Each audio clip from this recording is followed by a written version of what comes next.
Dr. Leo Shea, welcome back to the Tick Boot Camp podcast. Well, thank you very much. Good to be back here again. We are really excited to be here at ILADS, and I have to share with you that one of the people I was really excited to meet in person was you, because we had an unbelievably awesome interview with you. It was actually one of the most downloaded episodes we've ever published on the Tick Boot Camp podcast. Wow, that's great.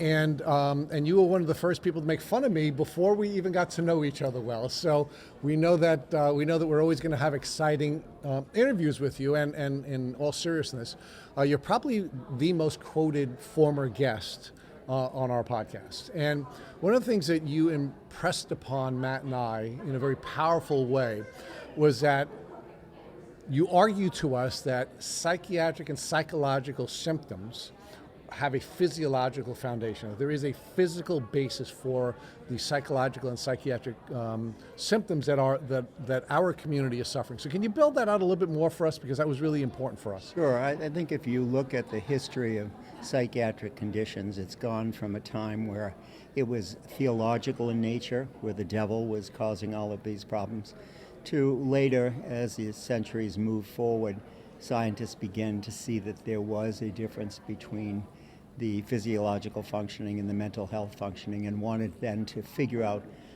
what was the interplay between them. And as we had better testing, we began to understand that these manifestations that you see with St. Vitus's dance, where people have motoric movements, and they were considering that was some kind of devil intervention. Or when you see schizophrenia, people for years thinking schizophrenia was just a mental health condition, when in fact it had a physiological understory. And so every time you see that pharmacological interventions come to help mental health interventions or mental health symptoms, it is pretty clear that the reason for that is because it has a physiological underpinning. So let's talk about those physiological underpinnings, because there seem to be a diverse set of physiological underpinnings that are causing the psychological and psychiatric conditions.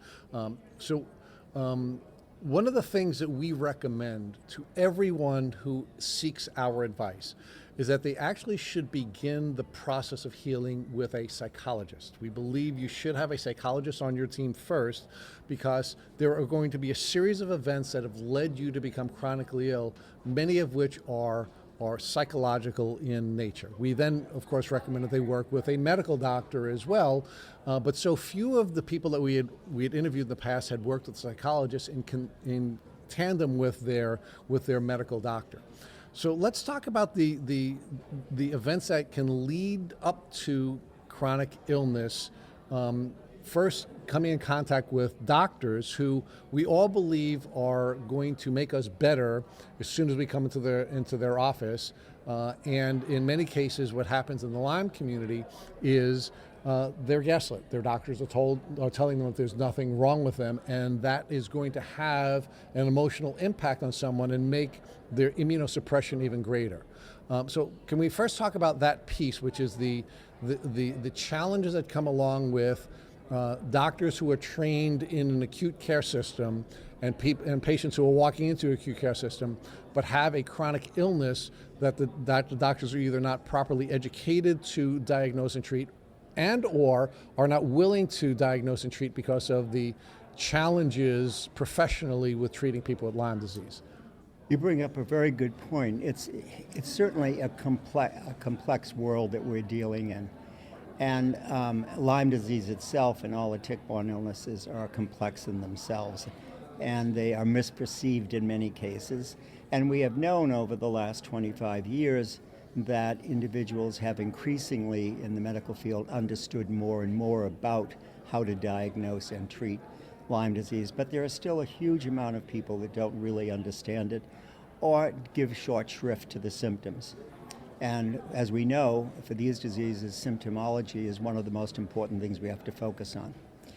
The other part of that, which is disturbing, is that very often when a doctor does not understand Lyme disease or the other tick-borne illnesses, and it doesn't show up in any of their medical evaluations, they automatically default that this is a psychological or mental health problem, when in fact, and of course that message to the individual is really quite disturbing. It can be quite traumatic, actually, depending upon the constellation of the family and what their history has been.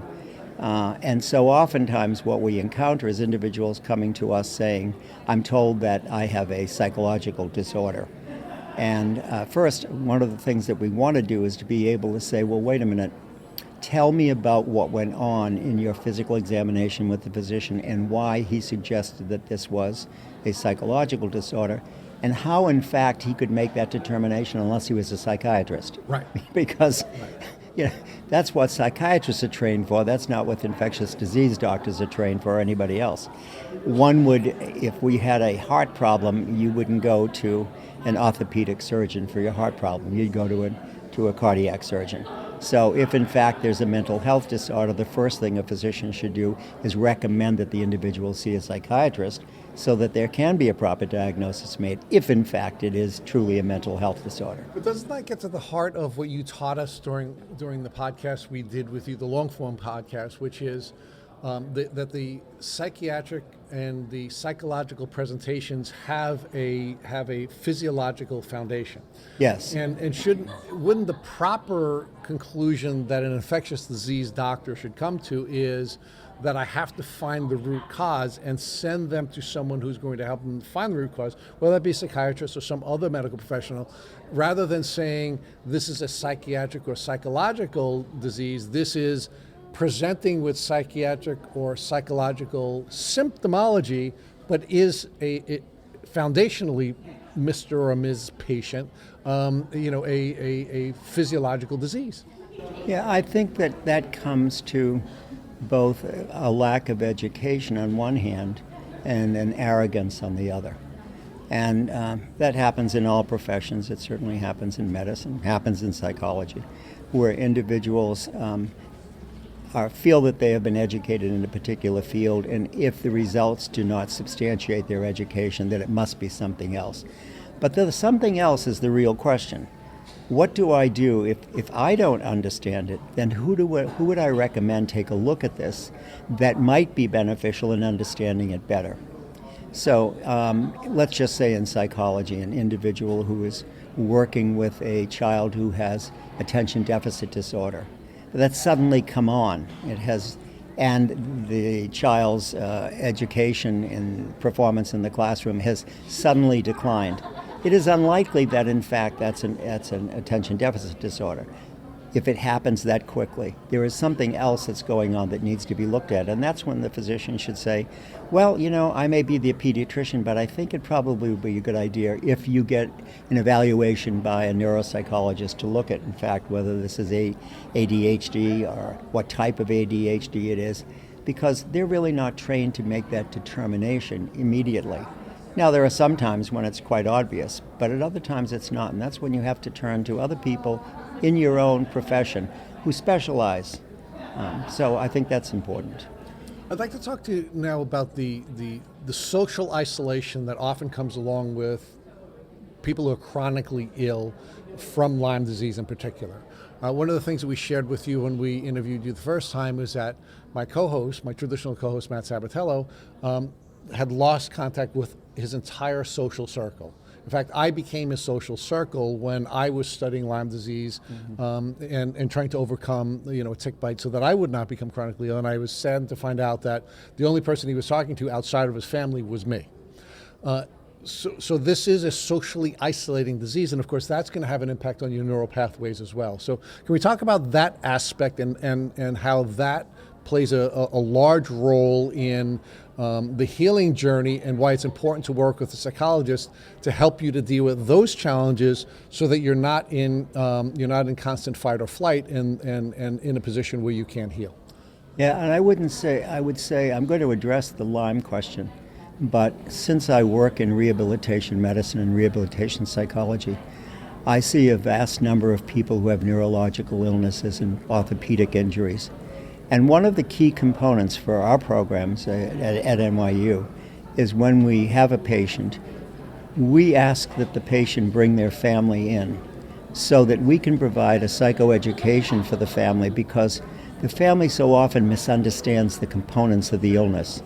And that's specifically true in Lyme disease because it is a controversial disease, and it also is one that constantly gets misdiagnosed. So if an individual has been to see 20 doctors and the family has taken them through to see 20 doctors and they still haven't been diagnosed, and then suddenly they get diagnosed with Lyme disease, there's such a fracture in the family, there's such a misunderstanding in the family. This is also true not just for the parents, but also for the siblings who are the healthy ones, and yet so much of their time is taken away to focus on the sick patient. So they begin to isolate themselves. They begin to fall into various things that could be detrimental to their health. Very often you see young men in adolescent stages, when they are not attended to by their families or supported or felt they're supported, they move towards a sense of addiction in some form.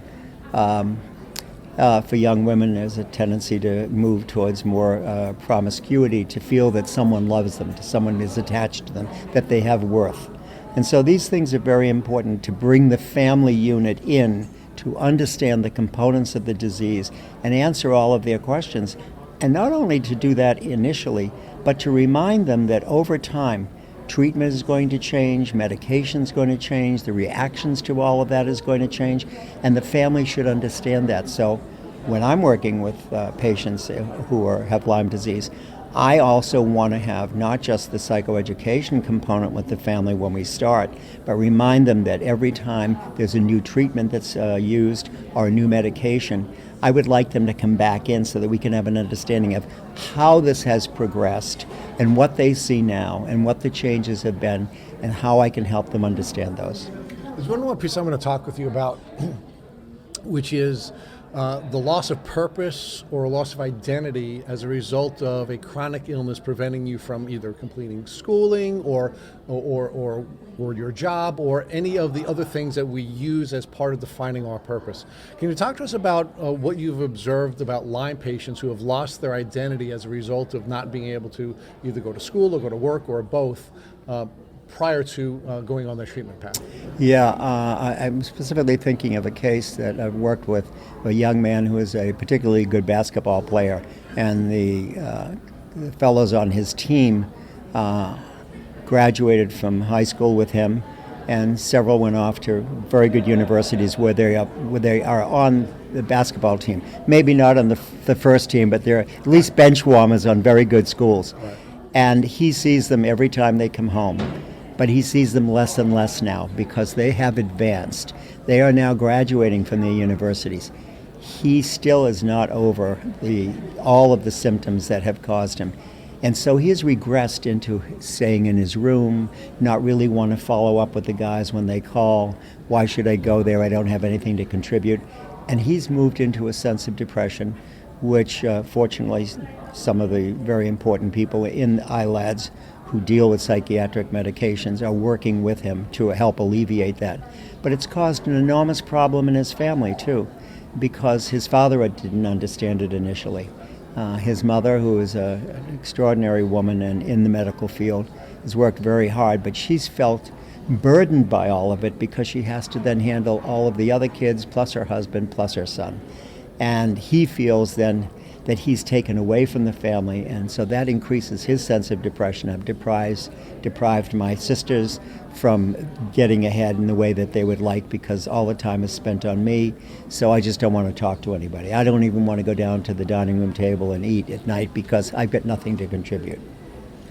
So let's talk about the impact that these three factors I just identified for you, whether it be loss of purpose as a result of not pursuing your job or your career or your schooling, gaslighting from medical professionals who are either arrogant or just not properly trained, and of course a social isolation that comes along with not just from friends but also in many cases from family members who are believing the doctors who are arguing that it's a psychological psychiatric disease.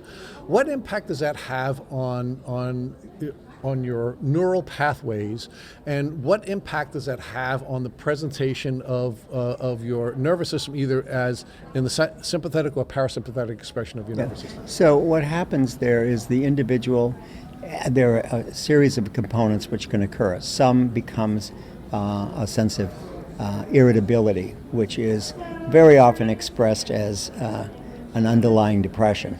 Other times it's a sense of a lack of initiative to not contribute in any fashion because you don't feel your skill set is there. And the brain function says, you are not worthy. And so the individual thinks of themselves as, why should I attempt anything because I'm really not worthy? I don't have a skill set.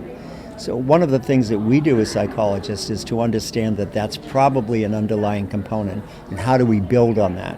The way to build on it is to ask the individual, where have the successes been in the past? What are the skill sets that they've had in the past that they valued? And then build on that. And it's almost a reinventing a person's and reconstructing a person's view of themselves. That's a real key component to that.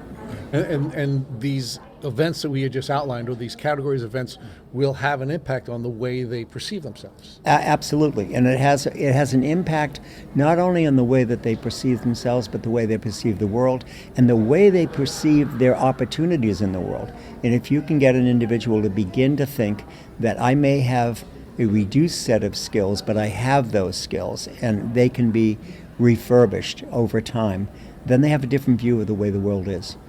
I want to talk to you now about another piece of Lyme, which is the inflammatory piece of Lyme disease and the impact that that has or can have on someone psychologically, psychiatrically, and neurologically. And we talk about, let's just focus on inflammation in this polymicrobial, multisystemic disease. Inflammation is necessarily going to be a response. Sure. What impact does the inflammation have on brain function and the symptoms? Well, I think it has an impact throughout the whole system. It has it on the gastrointestinal system. It has it on the motoric system, the ability to play sports, to do things, to even get up out of a chair. It has an impact on certainly how someone can function cognitively in the brain, especially if it's neuroborreliosis, where it's past the blood-brain barrier. All of those affect the individual's possibility to be able to use their skill set, their cognitive skill set, to be able to make decisions, to work in a multitasking environment, to be able to sustain concentration, to be able to, if you're in school, to read books and to maintain yourself, to be able to develop essays if you have to do writing. If you're at a law firm, to be able to look at all the briefs that are presented to you and you just can't do it. Your brain shuts down in a pretty short time. So inflammation does all of that. And it certainly impacts the processing speed. And processing speed is one of the key components that you look for when you look at these neurological conditions, because the neurons do not function the way they did in the past. So there's no jumping in the brain that increases the kind of stimulus that allows the brain to incorporate information quickly. Something called the nodes of Ranvier, which process information quickly. And so what you're looking for is there a reduction in their processing speed? If there is a reduction in their processing speed, that's going to react with every other component of cognition. Because if I can't read fast enough and I'm in a classroom, I just can't pick up the information. I'm just not going to know how to provide an answer. If I can't read fast enough of a legal brief and I have to go into the courtroom the next day, I haven't processed that information and I've missed pieces of it. I'm not going to defend my client well. There are many different ways, but it's always a key component to look at how is this person processing the information. Because if they're not processing it well, and most Lyme patients do not, in fact, most neurologically infected or affected patients do not, you always then have to look at concentration, memory, multitasking, executive functions. All of that is impacted and badly impacted. Even though the intellect may still be registered well. Oh, that's interesting. Yeah. That is interesting. Yeah. Let's talk about the next piece, which is the infection. First, the general infection, and then infection in the brain itself when the bugs have passed through the blood-brain barrier, and we now have bugs in our brain. Can you talk to us about the impact that the infection generally in this multisystemic disease will have on brain function, and then of course what impact will the bugs in the brain itself have on brain function? Yeah, well, this is a significant difference between those who have Lyme disease and those who have Lyme encephalopathy, passing the blood-brain barrier. Physicians will look at it as the person's not improving, and therefore, or they've got a scan which shows that there are multiple lacunae in the brain, and the hyperperfusion there needs to be attended to by an antibiotic medication such as Rocephin or whatever.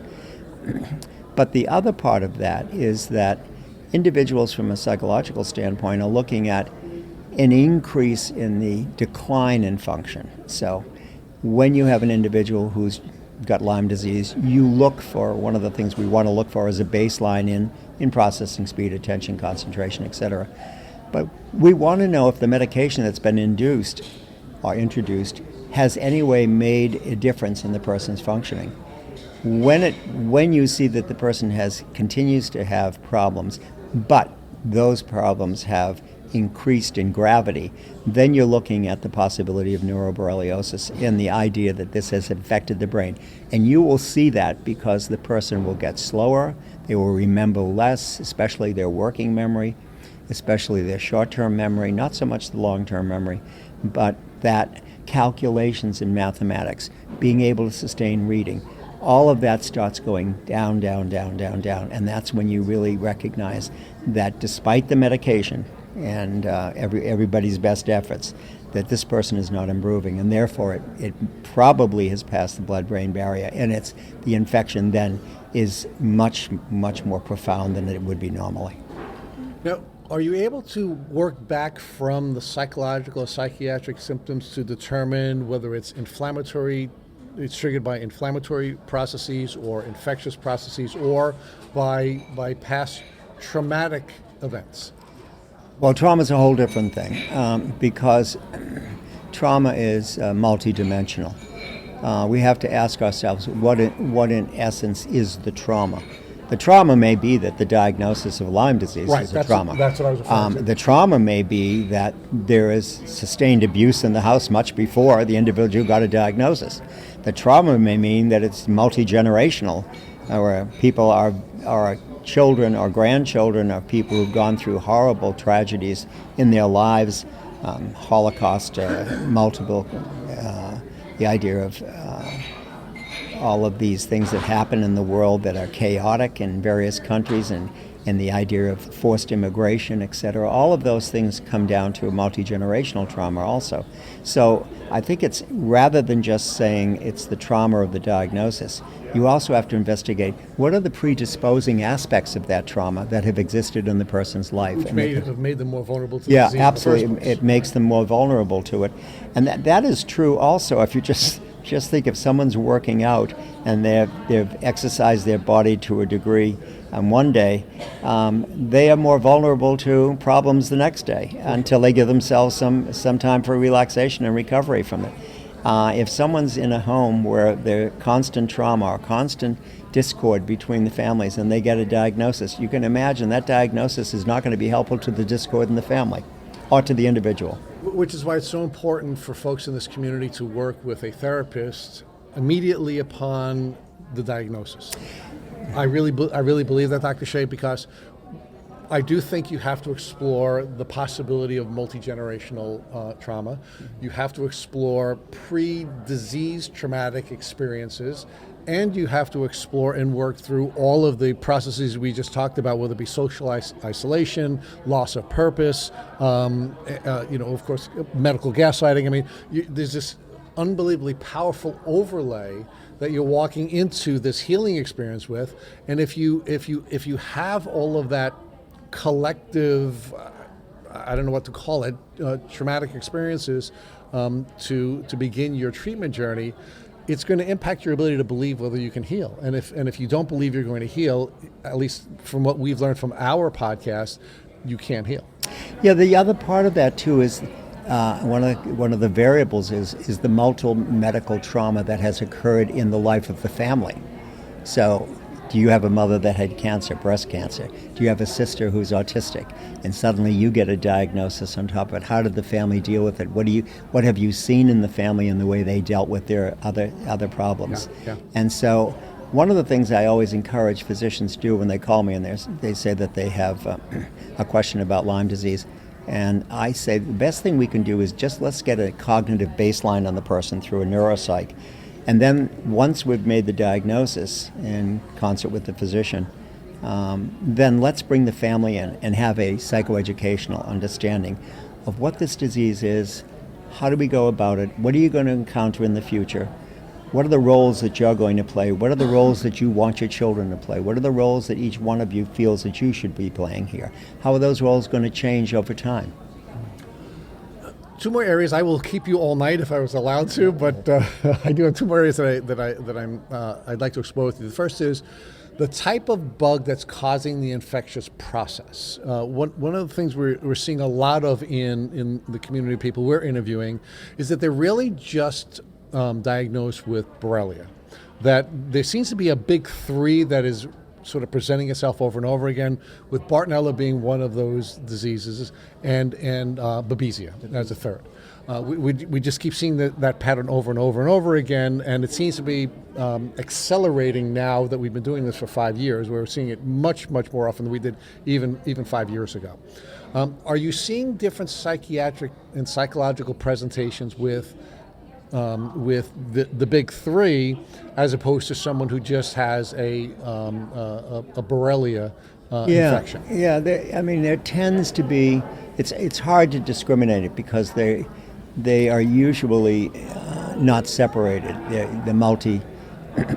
The analysis of it is that there's a co-infection, and so then how does the co-infection play off each other? Yeah, I don't even like the term co-infection. Yeah, I really don't. So people then say, well, have you run? So often what happens, as you well know, is people check for Lyme and they never check for any other infections. And so then they say, well, what's going on with the person? We don't know why he's not getting better. Well, because there's some underlying infections here.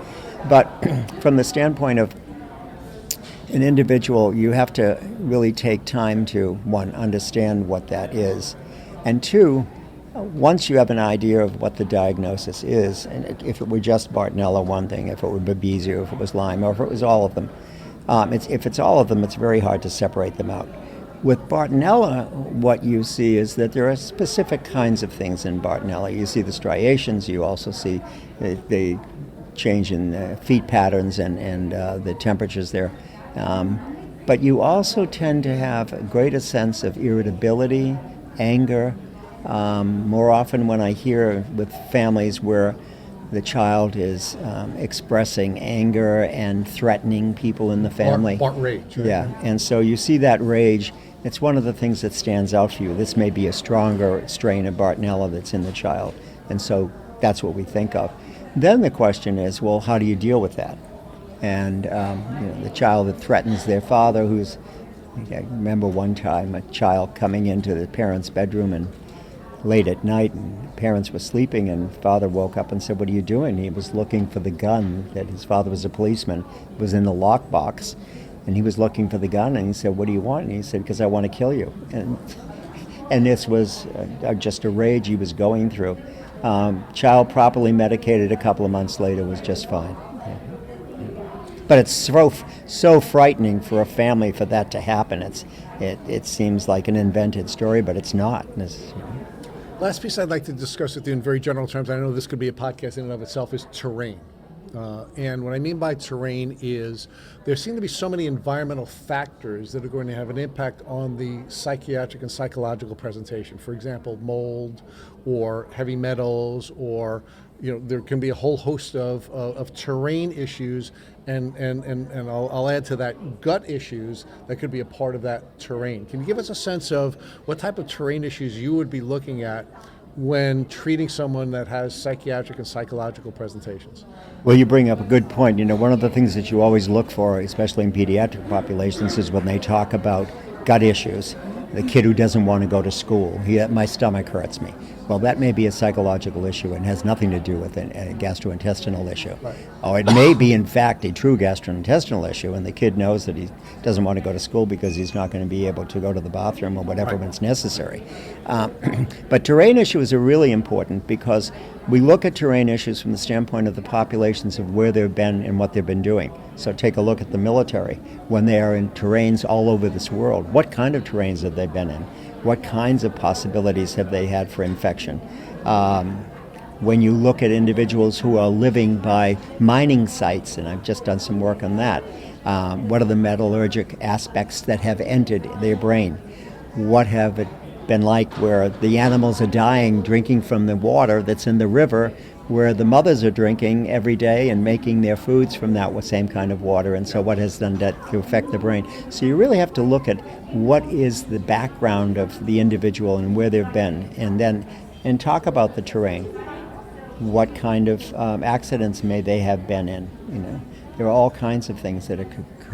So environmentally, it's very important to understand. What about the mold piece? We're hearing a lot from folks in the community who believe that there are strains of mold that have an impact on their psychological and psychiatric health. Certainly we talk about, I'm not anywhere an expert on that. I can tell you that in some of the mold cases that I've had, people have told me they've walked into a room and they will tell you right away, I know there's mold here, I can smell it, and it affects me.